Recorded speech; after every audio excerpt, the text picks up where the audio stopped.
নমস্কার বন্ধুরা, Ayush Singh for bird চ্যানেলে তোমাদের সবাইকে স্বাগত। তো আজকের আমি একটা নতুন টপিক নিয়ে তোমাদের সামনে চলে এসেছি। তো আমরা যারা ব্রিডার আছি, যারা হচ্ছে কি পাখি পালন করি এবং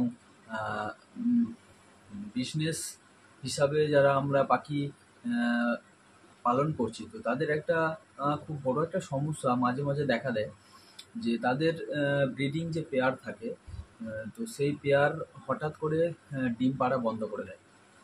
তো এই যে একটা সমস্যা দেখা দেয়, তো তার কি কারণ এবং কি প্রতিকার আছে, তো সেই নিয়ে আজকের মূলত ভিডিওটা। তো আমার এই ভিডিও যদি তোমাদের ভালো লাগে, অবশ্যই আমার চ্যানেলকে সাবস্ক্রাইব করো এবং পাশে থাকা বেল আইকন সেখানে অল বাটনে সেট করে রাখো। তো আমি যখনই কোনো নতুন ভিডিও দেবো তোমাদের কাছে নোটিফিকেশন পৌঁছে যাবে। তো চলো ভিডিওটা আহ, বিস্তারিতভাবে তোমাদেরকে বলি। ধরো আমাদের কাছে আমরা পাখি নিয়ে এসেছি। তো আমাদের কাছে অলরেডি 1 বছর 2 বছর হয়ে গেছে। তো সেই জায়গায় তারা ডিম বাচ্চা করছে, কিন্তু সেই ডিম বাচ্চা করতে করতে হঠাৎ করে জোড়া হচ্ছে গিয়ে ডিম দেওয়া বন্ধ করে দিচ্ছে। তো এই যে সমস্যাটা আমাদের মূলত ও, দেখতে পাই। তো এই সমস্যাটার কারণ কি? ঠিক আছে? তো এই যে আহ, সমস্যা যেটা হয়, এই সমস্যার কিন্তু 3-4 রকমের কারণ হতে পারে, যেটা আমার অনুমান। তো সেই জায়গা থেকে আমারও পাখি আছে। তো আমারও মাঝে মাঝে এই রকম সমস্যা দেখা দেয়। তো আমি সেইগুলোকে বিশ্লেষণ করে দেখেছি যে কয়েকটা কারণ আছে, সেই কারণগুলো যদি আমরা লক্ষ্য দিই, তাহলে কিন্তু এই সমস্যাটা অনেক অংশে আমরা কিন্তু কমাতে পারবো, বা এটা নাও হতে পারে। তো আমি কারণগুলো তোমাদের কাছে তুলে ধরছি। দেখো, প্রথমত আমি বলি, আমরা অনেক সময় কি করি যে আমাদের যে ব্রিডিং পেয়ার আছে, সেই ব্রিডিং পেয়ারের মধ্যে হয়তো যে ছেলে পাখিটা যেটা আছে, তো সেটা হয়তো কোনো শারীরিক প্রবলেম হয়ে গেল, বা অন্য কোনো কারণবশত সেই পাখিটা মারা গেছে। তো আমরা হঠাৎ করে, যারা কেজে পালন করো, আমি তাদের কথা বলছি, হঠাৎ করে আমরা বাইরে থেকে কোনো মেল পাখি বা ছেলে পাখি নিয়ে এলাম। তো সেই মেয়ে পাখিটার কাছে আমরা কিন্তু দিয়ে দিলাম। তখন কিন্তু একটা সমস্যা, আহ, প্রায় 80-90% একটা চান্স থাকে সমস্যা হওয়ার। যে এতদিন যে পেয়ারটা ছিল, সেই পেয়ারটা হঠাৎ করে একটা নতুন ছেলে পাখি তার কাছে দেওয়াতে সে কিন্তু অনেক সময় সেই ছেলে পাখিটাকে পছন্দ নাও করতে পারে, বা তাকে অ্যাকসেপ্ট নাও করতে পারে। তো যদি সে অ্যাকসেপ্ট না করে, তখন তখন কিন্তু তাদের মধ্যে বন্ডিংটা হয় না, জোড়াটা হয় না। তো সেই জোড়া না হওয়ার কারণে কিন্তু তারা কিন্তু ডিম দেয় না। ঠিক আছে? তো যতই সে ব্রিডিং পেয়ার থাকুক না কেন, বা সে ডিম দিচ্ছিল, তাদের কিন্তু একটা সমস্যা হয় যে তাদের মধ্যে বন্ডিং না থাকার কারণে তাদের মধ্যে মিটিং হবে না। মিটিং না হলে কিন্তু ডিম পারবে না। ঠিক আছে? তো সেক্ষেত্রে সলিউশন হিসাবে আমি বলবো, তোমরা যখনই কোনো কেজে পালন করছো পাখি, তো কোনো মেল পাখি যদি মারা যায়, তোমরা যদি মেল পাখি অন্য জায়গা থেকে নিয়ে আসো, তো প্রথমে সেই দুটো পাখিকে আলাদা খাঁচায় রেখে পাশাপাশি রেখে দিতে হবে।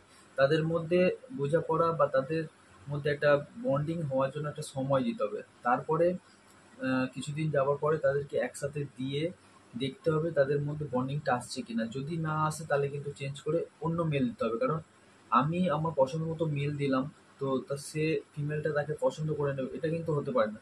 কারণ এখানে জোর জবরদস্তির কোনো জায়গা নেই, কারণ পাখি নিজে নিজের জোড়া চুজ করবে। তো যদি না হয়, আবার চেঞ্জ করে অন্য মেল দেবো। তো সেই জায়গায় দেখবো অবশ্যই একটা হয়ে যাওয়ার চান্স থাকে, বা অনেক অংশে যে জোড়াটা, যে মেলটা দিলে, সেই মেলটা হচ্ছে কি তারা নিজেরা একটু সময় দিলে তারা কিন্তু বন্ডিং নিয়ে নেয়। তো এই হলো একটা কারণ। আরেকটা কারণ বন্ধুরা, আমরা আহ, যারা পাখি পুষছি তারা জানি যে চর্বি একটা কিন্তু খুব আহ, বাজে একটা সমস্যা পাখির। বিশেষত আমাদের যে ফিমেল বা মেয়ে পাখিগুলো যারা হচ্ছে গিয়ে ডিম দেয় বা ব্রিডিং করে, তারা কিন্তু প্রায় সারাদিনে মানে সারা দিন রাতে 24 ঘন্টার মধ্যে না হলেও প্রায় 19-20 ঘন্টা সে হচ্ছে গিয়ে ভাঁড়ে কাটিয়ে দেয়। খুব কম সময় হচ্ছে গিয়ে সে বাইরে আসে। তো একটা পাখি যদি সারা দিন রাত হচ্ছে কি সে যদি ভাঁড়ের মধ্যে থাকে, সে অবভিয়াসলি সে তার মধ্যে একটা চর্বি কিন্তু সৃষ্টি হতে শুরু করে। তো একটা সময় সেই চর্বিটা যদি এত বেড়ে যায় তাহলে কিন্তু সেই ডিম দেওয়ার পক্ষে সমস্যা হয়। মানুষের ক্ষেত্রেও কিন্তু সেম সমস্যা। মানুষের যদি যখন চর্বি জন্মে যায় সেই চর্বির জন্য কিন্তু অনেক সমস্যা দেখা দেয়। তো এটা আমাদের মানুষের মেয়েদের ক্ষেত্রেও ঠিক সেম সমস্যা। যাদের হচ্ছে গিয়ে চর্বিজনিত একটা কারণ থাকে তাদের কিন্তু বাচ্চা নিতে গেলে কিন্তু সমস্যা হয়। সেটা তোমরা দেখে থাকবে বা তোমরা শুনে থাকবে। তো সেই রকম পাখিটাও কিন্তু সেম। একটা পাখি যদি চর্বি হয়ে যায় তাহলে কিন্তু তাদের ডিম পাড়তে কিন্তু সমস্যা হয়, বা অনেক সময় কিন্তু সেই চর্বির কারণে কিন্তু তারা হচ্ছে গিয়ে প্রজনন করতে কিন্তু অনীহা তৈরি হয় তাদের মধ্যে। তো সেই জন্য কিন্তু তারা মেটিং করে না। তারা হচ্ছে কি অলরেডি ডিম পাড়া প্রায় বন্ধই করে দেয়। তো সেক্ষেত্রে আমরা কি করব? সেক্ষেত্রে অবশ্যই সেই পাখিটাকে যদি কেজে থাকে ভাঁড় খুলে নেব, ভাঁড় খুলে নিয়ে তাদেরকে ফ্লাই করতে দেওয়ার মতো জায়গায় রাখবো, বা যদি আমাদের একটা বড় কোনো খাঁচা থাকে সেখানে তাদেরকে ছেড়ে দিতে হবে।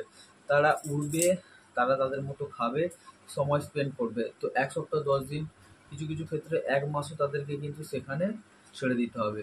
তো সেই পাখিটা কন্টিনিউ যদি উড়তে থাকে, এপাশ ওপাশ করতে থাকে, 1 দিন 2 দিন 3 দিন করতে করতে একসময় তার হচ্ছে কি চর্বিটা কিন্তু অনেকটা কমতে থাকে। তো এই যখন চর্বি কমে যাবে তখন কিন্তু তাদের সমস্যার সমাধান হয়ে যাবে। এবং কলোনির ক্ষেত্রে যদি আমি বলি, কলোনিতেও সেম একই প্রসেস। ভাঁড় যেগুলো থাকবে ভাঁড়গুলো কিন্তু খুলে দিতে হবে। তাদেরকে ভাঁড়ে বসতে দিলে হবে না, তাদেরকে বাইরে ফ্লাই করতে বা উড়তে দিতে হবে। তো উড়তে উড়তে তাদের মধ্যে যে চর্বিটা থাকে সেই চর্বিটা গলে যাবে, নষ্ট হয়ে যাবে অনেকটা, তখন গিয়ে তাদের সমস্যার সমাধান হবে। তো আর একটা যে কারণ, আমরা ওষুধ দিই, তো ভিটামিন ক্যালসিয়াম এরকম সমৃদ্ধ যে ওষুধগুলো আছে সেই ওষুধগুলো আমরা কিন্তু খাওয়াতে থাকি, কিন্তু একটা বড় সমস্যা হয়ে যায়। আমরা ওষুধ তো দিই কিন্তু ওষুধের পরিমাণ এবং সঠিক সময় বা পিরিয়ড, মানে একটা ওষুধের পরে কোন ওষুধটা দিতে হবে বা কতটা গ্যাপ দিতে হবে সেইটা মেনটেন করে কিন্তু আমরা ওষুধ খাওয়াই না। আমাদের আজকের মনে হলো ভিটামিন দিলাম, ভিটামিন দিলাম 3 দিন 4 দিন 5 দিন। তারপরে মনে হলো ক্যালসিয়াম দেবো, ক্যালসিয়াম দিলাম। তারপরে মনে হলো পাখিটার পটির সমস্যা হয়েছে, তাদের হচ্ছে গিয়ে পটির যে ওষুধগুলো থাকে সারানোর সেগুলো দিলাম। হঠাৎ করে দেখছি কোনো একটা পাখি ঠান্ডা লেগেছে, এরকম করে ঠান্ডা লাগা ওষুধ। এই যে একটা সার্কেল, এই যে একটা অনিয়মিত ভাব, এটা কিন্তু পাখির প্রজননের কিন্তু সমস্যা সৃষ্টি করে। অত্যধিক ওষুধ কিন্তু কারোরই কখনো ভালো নয়। আমি আমার ভিডিওতে কিন্তু সবসময় বলি যে ওষুধ ছাড়া চেষ্টা করো পাখিকে ভালো রাখার, এবং অনেক প্রসেস আছে মানে প্রাকৃতিক উপায় বা ন্যাচারাল উপায়ে পাখিকে সুস্থ রাখার, সবল রাখার এবং প্রজননক্ষম রাখার। তো সেইগুলোকে অ্যাপ্লাই করো। তো অত্যধিক ওষুধ যখন হচ্ছে তাদের শরীরে যাবে সেটা কিন্তু রিয়াকশন কিন্তু অন্য হবে। ঠিক আছে, তখন কিন্তু তাদের ডাইরেক্ট হিট করবে জননেন্দ্রিয়তে। তো সেই জায়গায় কিন্তু তাদের প্রজনন করার ক্ষমতা আস্তে আস্তে আস্তে আস্তে চলে যাবে। তো সেই সেই সময় কিন্তু তারা কিন্তু আর ডিম পারবে না বা ডিম পারতে পারবে না। তো এই যে কারণগুলো যেটা থাকে সেটা কিন্তু তোমরা হচ্ছে গিয়ে অবশ্যই খেয়াল করো।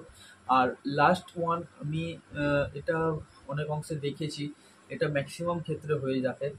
আমরা কেজে পাখি পুষেছি বা কলোনিতে পাখি পুষেছি, তো সেইটা অনেক সময় হয়ে যায় কি আমরা বারবার গিয়ে তাদেরকে বিরক্ত করি, বা আমরা যদি নাও করে থাকি, বাড়ির কোনো সদস্য, সে বাচ্চারা হতে পারে বা বড়রা হতে পারে, বা অনেক সময় আমরা হচ্ছে গিয়ে আমাদের বাড়িতে কুকুর পুষে থাকি, বিড়াল পুষে থাকি, বা অন্য কোনো জীবজন্তুও পুষে থাকি। তো সেইগুলো তারা কিন্তু গিয়ে তাদেরকে ডিস্টার্ব করে। তো সেই ডিস্টার্ব যখন করে, বারবার পাখিকে ডিস্টার্ব করলে কিন্তু পাখি কিন্তু ডিম দেয় না, ডিম পারে না, তারা ভয় পেয়ে যায়।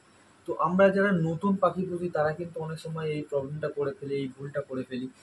তারা কি করি, তারা গিয়ে বারবার ভাঁড় চেক করি, দিনে 2 বার 3 বার যে ডিম পেড়েছে, বা যদিও বা ডিম পেড়ে থাকে একটা কি দুটো, দেখি সে তাতে বাচ্চা ফুটেছে কিনা। তো এইরকম ভাবে যদি ডিস্টারবেন্স করতে থাকি পাখিগুলোকে, তারা কিন্তু ডিম পারবে না, তারা কিন্তু ভয় পেয়ে যাবে, ভাঁড়ে আর যাবে না। তো সেই জায়গায় পাখিদেরকে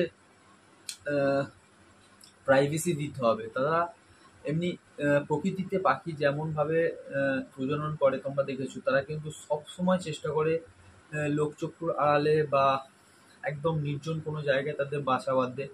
তো তারা নিভৃতে তারা চায় একদম সিকিওর ভাবে তাদের বাচ্চাগুলোকে পালন করা। তো আমরা সেম টু সেম আমরাও যদি খাঁচার মধ্যে তাদেরকে প্রাইভেসি না দিতে পারি, তারা কিন্তু আহ, সেই প্রজনন বলো বা ব্রিডিং বলো সেটা কিন্তু তারা করবে না। তো এইটা একটা খুব গুরুত্বপূর্ণ কারণ। এই জিনিসটা কিন্তু তোমাদের খেয়াল রাখতে হবে যে পাখিকে কিন্তু অত্যধিক বিরক্ত করা যাবে না, বা আহ, তাদেরকে আহ, যারা বিরক্ত করছে সেগুলোকে থেকে বিরত থাকতে হবে। অনেক সময় বড় বড় যে গেছো ইঁদুর হয়, সেই ইঁদুরও খাঁচার মধ্যে কোনোভাবে চলে যায় বা বাইরে থেকে হচ্ছে গিয়ে পাখিকে ডিস্টার্ব করে। তো সেইগুলোকে কিন্তু খেয়াল রাখতে হবে। এইগুলো খেয়াল রাখলে কিন্তু অবশ্যই তোমাদের যে পাখিদের ডিম পাড়ার যে একটা সমস্যা বা ডিম পাড়তে পারতে পারে না, এই সমস্যা কিন্তু সমাধান তোমাদের হয়ে যাবে। তো বন্ধুরা, আমি এই যে ৩-৪টে কারণ তোমাদের কাছে আহ, বললাম, অবশ্যই তোমরা ভেবে দেখো। কারণ না কারণ এইগুলো কারণের মধ্যে যে কোনো কোনো একটা কারণ অবশ্যই হচ্ছে। এই কারণের ফলে কিন্তু তোমাদের পাখি ডিম পাড়তে পারতে আর পারছে না। তো আমি কারণও বললাম এবং তার প্রতিকারও বললাম। তো তোমরা চেষ্টা করো এইগুলো মেনটেন করে চলার। আশা করি তোমাদের পাখি যদি ডিম পাড়া বন্ধ করে দেয়, আবার তারা ডিম পাড়া স্টার্ট করে দেবে। তো ঠিক আছে বন্ধুরা, আজকের ভিডিওটা এইটুকু। যদি আমার ভিডিওটা ভালো লাগে অবশ্যই আমার ভিডিওকে লাইক করে দিও। তো চলো, আবার নেক্সট ভিডিওর জন্য